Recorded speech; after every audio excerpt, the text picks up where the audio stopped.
Good morning, good afternoon, and good evening, and welcome to SMM Connect and Training Magazine Network. Today's session is entitled Harness AI's Power to Create Effective Prospecting Emails. And our presenters today are Kendra Lee and Lisa Regis. This is going to be so great. Kendra is president of KLA Group, and she's an author, a speaker, and revenue generation authority, uniquely combining sales and marketing. Lisa's worked with business owners, authors, and celebrities, and at KLA, she constantly innovates and shares new ways to drive results using artificial intelligence, and this is going to be a great session. I'm Roger Reitzel. We're glad you're here, and we hope you can join us for some other opportunities coming up that we have. Please join us on October 2nd for Innovate and Sell, where you differentiate. On October 8th with Paul. On October 9th with Dr. Staley. We have a lot of good sessions coming up, and we hope you can join us there. And of course, Kendra is going to be back on November 13th with how to increase inbound lead conversion. So we've got some great stuff up. And if you're not on X, which is formerly known as Prince, on join us there at SMM Connect Us, and please subscribe to SMM Focus Reports, the topics your counterparts are thinking, talking about, and you'll be reading about if you just join us there. So with that, we want to welcome Kendra and Lisa to talk about Harness AI's power to create effective prospecting emails. Kendra, we're so glad to have you here. Welcome. Well, thank you. It's such a pleasure to be here with everybody again. And as Roger said, I'm president and founder of KLA Group. Our organization is very focused around how you build your revenue generating system. And that means the sales side combined with the marketing side. So today's conversation around AI and how to create effective prospecting emails using AI fits right in that, because it's going to make you even more productive in your sales and allow you to see better results. So here is my contact information for you if you do not have it. And I have with me Lisa Regis, who is our marketing strategist here at KLA Group.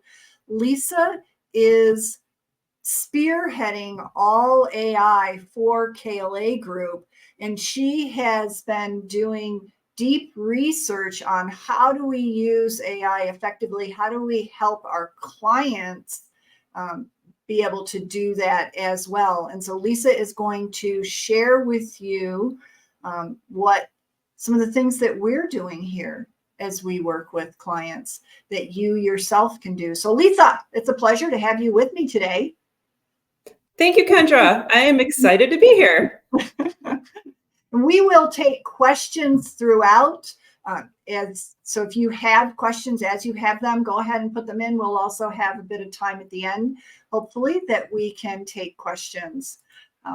Our goal as we spend this hour with you is that whether you are just starting out using AI, you've never used it, or you've been using it since it really came to fruition a year ago, we want you to leave with one big idea that you can use today. And we have samples of prompts. We're going to show you things you can do to be more effective with the AI as you are using it as well. But this is our goal for you. So you should be listening for what are those things that you can do, and what's the one thing you want to walk away able to do. Mm-hmm.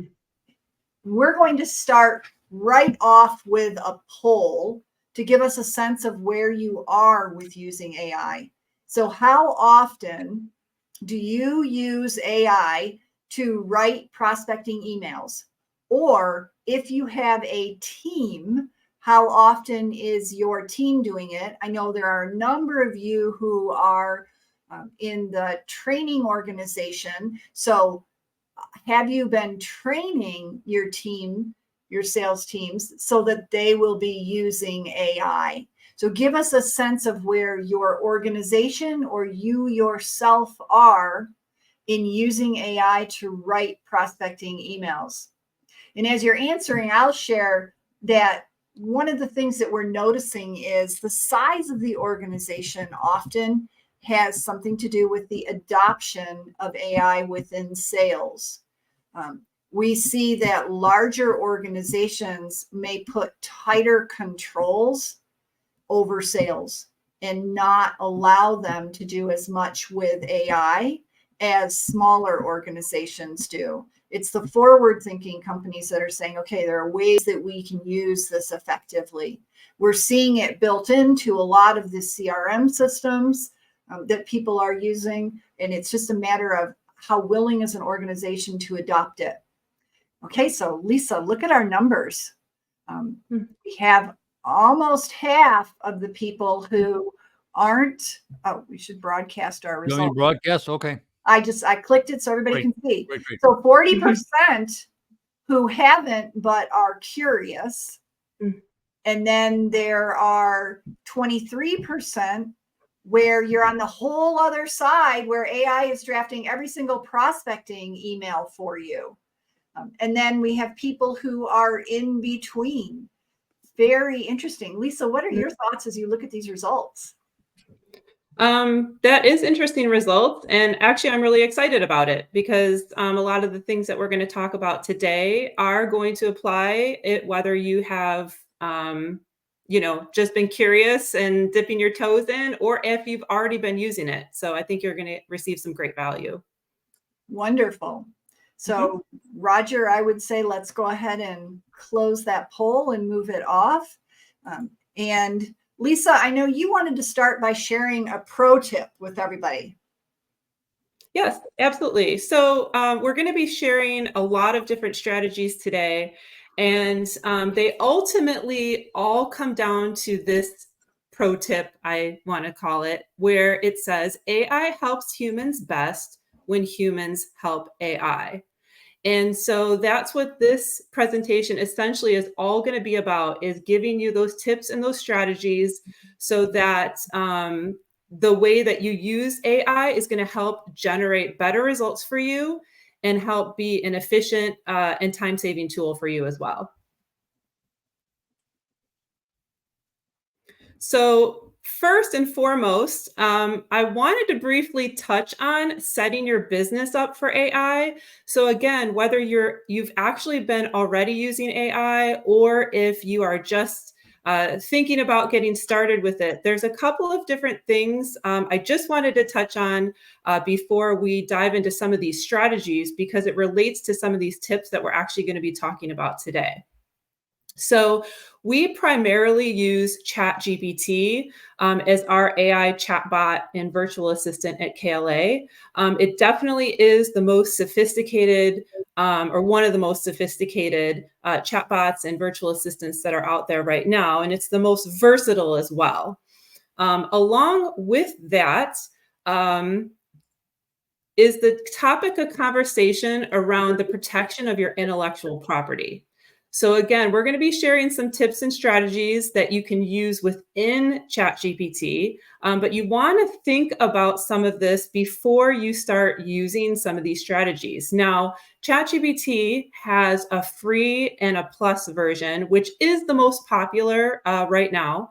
And they also have a ChatGPT Teams and Enterprise version as well. So I think right now at the moment in time, the plus version is about $20 a month, and Teams and Enterprise is essentially developed for larger companies and organizations. However, it's good to know that data that's incorporated into ChatGPT in the free and the plus models are shared with their training models. And so that potentially can put a risk to your intellectual property. Whereas their ChatGPT Teams and Enterprise levels, your data is not used to train these models and it is protected. So I added a little screenshot here on the slide. This is what it would look like if you have the protected version. And it says KLA Group's workspace chats aren't used to train our models. So food for thought as we talk about some of these strategies today. For those who have already started using ChatGPT or have not. that there is a difference in the different versions that are out there. I want to add something here too, Lisa.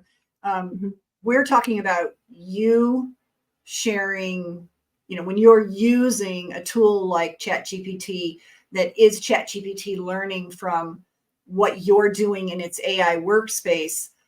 I'm going to share that you need to pay attention to other places that you are posting content as well. And if what you are posting is being used to help AI learn. And I'm going to give you an example. For example, in your personal LinkedIn, if you have not set it up in your settings to tell LinkedIn that you do not want your information to be part of AI, then it is available for LinkedIn to be able to use for its AI to start learning. So you want to start paying attention to places that you are using where you're thinking, oh, this is going to help me be more productive, to be sure that you are protecting your intellectual property. In sales, we care about it if you are using company names, company information, people's names. You don't want AI learning from that and others able to have access to it. So the intellectual property expands beyond just your own company's intellectual property to the intellectual property of what you are doing using the tool. So be aware of that.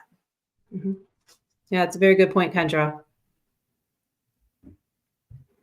Okay, so essentially, now we're going to dive into some meat here. There are 3 essential fundamentals to engineer, is what they call a natural sounding prospecting email. So we're here to help you save time, but